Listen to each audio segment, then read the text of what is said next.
Najua kile Wakenya wanapitia. Ole Sapit ajibu madai ya Ichung'wah kuwa alikuwa mfuasi wa Azimio. Karibu kwenye taarifa zetu za Erwan Media na kumbuka kusubscribe.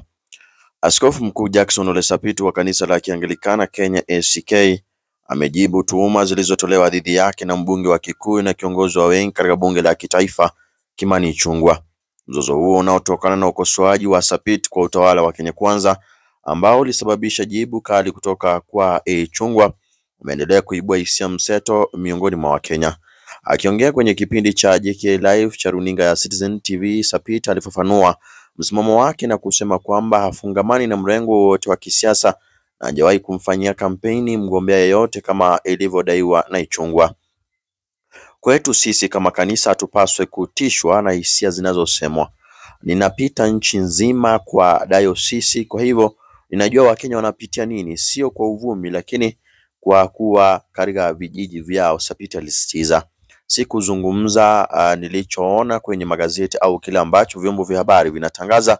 Ninazungumza kutokana na taarifa za moja kwa moja kwa sababu nipo mashinani. Askofu mkuu alirejelea maoni yake mnamo Septemba 28 mwaka 2023 ambapo alisema Wakenya wanatatizika na gharama ya juu ya maisha inayochochewa na ushuru mkubwa.